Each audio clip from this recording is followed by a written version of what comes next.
Welcome to the Fuck the Generational Wealth Gap podcast. I'm your host, Elise Alexander, your go to fam when it comes to creating a wealthy life and getting rid of all the baggage that comes with codependency and perfectionism. It's not an easy trip, but you better bet your ass it's worth it and you are worthy of it. So today is episode 5, and I think that it's time we talk about what is wealth. What is wealth? Oh my goodness. I'm so excited because I feel like everybody always asks me this question. They're like, Elise, what is wealth? Or they don't ask me the question, and I get to ask other people, what is wealth? And they tell me money, they tell me riches, they tell me buying fancy things, they tell me something about investing and spending accounts. But rarely do I hear wealth compared to other things that involve other parts of our lives. And for me, wealth very much was something that I had defined as something else and realized that I had to redefine it for myself.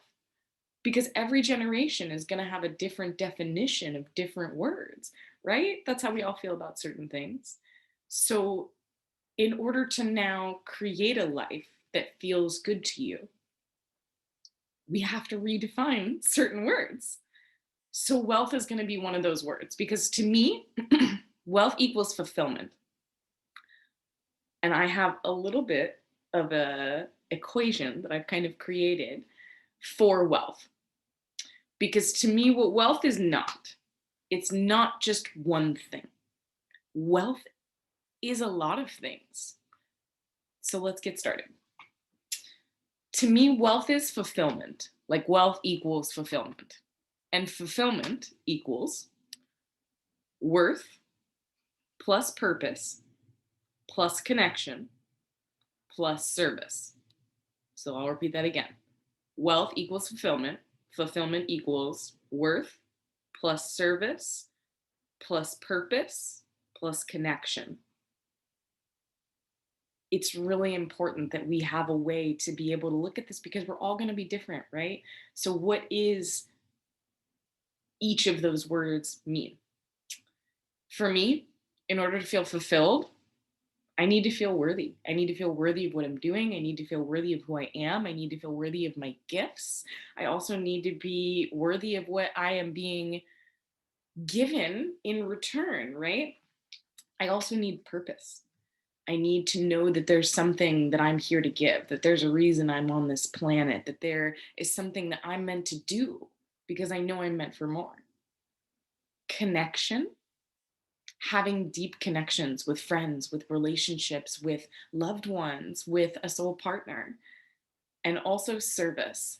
Because when you look after service, you will always find abundance. But when you search for money, you will not. There will be nothing there except a continuous loop. So, wealth equals fulfillment. Fulfillment equals worth plus purpose plus connection plus service. And when you look to give back, there will always be more given to you. So for me, the definition that I have of wealth is life and business balance. Wealth is also health and freedom and relationships and emotional. Wealth is alignment in mental, physical, and emotional and spiritual health. We're going to talk today about why is wealth different from money? We're going to talk about why it's different from generation to generation. We're going to talk about what most people chase and what is in most people's algorithm. And we're also going to talk about, is wealth worth it? Ooh, ooh, ooh. That was like a deep question. I felt that. So I'm going to tell you a little story. I used to be someone who was really, really black and white. I used to be one way or the other, and I really believed that something needed to have one definition so that I could understand it, so that I could know. Because my codependency past and my perfectionism past is that if there was even another way to see something and I did it wrong, oh goodness, it did not feel good. It did not feel good in my body. It did not feel good in my brain. It did not feel good in my environment. Nothing felt good. But yet, I was like, okay, but I still need the one thing because I grew up not being able to depend on an environment that could support me emotionally and mentally. And that's okay. But that also means that we all learn to cope in certain ways. Something that I'm learning a lot more about right now is how we cope in certain ways and how we recreate those ways. And for me, being black and white was one of the ways that I coped. Because if I had one definition for something, then I could never get it wrong. I could never have an issue to where I was like, oh, well, nope, I'm sure about that because there was only one definition for that. So I know I did it right. You see what I mean? So if I had one definition for wealth, then I could achieve it. And I realized that my definition of wealth came from my parents' generation because you learn every part of your identity and your definitions before you're 10 years old. And for me, they never talked about wealth. They only talked about money and worth, but like dollar count worth, not heart count worth. And for me, needing to be black and white, I was like, okay, then I guess it's just about money and it's not about balance and it's not about any of the other stuff. So that's the definition that I ran with you guys for like 25 years. And now I'm realizing that I had never even questioned my own definition of wealth. So I would ask yourself, what is your current definition of wealth? And is it aligning to what it is that you say that you want in life? So I realized that I could redefine words. And that when I made new versions of words, that I just had to keep saying them to myself because I knew eventually that old word, that old definition, it would still come up because it's still in me. It's still there. We've just subsided it and shoved it down instead of feeling it fully and releasing it. So for me, I would redefine wealth and it would still be like, okay, I want it to be this, this, and this, but not this. And I would still end up getting that specific situation. And I'd be like, manifesting is so hard. And I realized that it was actually me, that I wasn't redefining it in a way that felt good to me. Because someone asked me a long time ago, Elise, what would be the perfect job? What would be the perfect amount of money that you could get paid? What could be the thing that you want to do every day? Not like an Oscar day or an Oprah day, but what would you do on an every Monday, Tuesday, Wednesday basis? And how would that make you feel good about your own life? That's what I started thinking about was what did wealth mean to me on a day-to-day basis? And how did that make me feel? And what could I do with that? So obviously, I have also had an incredible influence, Patrice Washington, for her book, Redefine Wealth for Yourself. I read it last year, and it's something that I keep close to me in my backpack, actually, because I reread it all the time. And I really believe that redefining words is really impactful and it can really change the sense of the vibration and the feeling that you have about that word and about maybe even those experiences. So, why is wealth different from money? Because wealth involves alignment of spirituality and of your life and of your business. It's all equal. But a lot of people, when they think wealth, they think count. They think what your net worth is. They don't normally think wealth is all of it. It's the emotional side, it's the relationship side, it's the business side, and it's aligning everything together in a way that feels good to you, that allows you to live your best potential for the longest amount of time as possible. And I don't know about you guys, but I'm trying to live till I'm like 120 so that we can really create impact and so that it can be a beautiful life because we have that opportunity. We just don't always chase it down. So wealth is different from money because of the way that money is defined. Money is only defined as the actual dollar count. Wealth is defined as a surrounding, as an experience, as more than just one thing. And money only has the value of one thing compared to wealth, because wealth is equality. So it looks different for every generation, because what my father believes is wealth and what my mother believes is wealth is different than what I than what I believe as wealth. Because what I believe is wealth is more encompassing, and it's more accommodating, and it's more honest and vulnerable. And I think every generation will have their own way, which is why if you just give someone like a template and you say, here, put this in, it'll work, it doesn't always work like that. So we have to create a booklet for the next generation and the next generation and the next generation.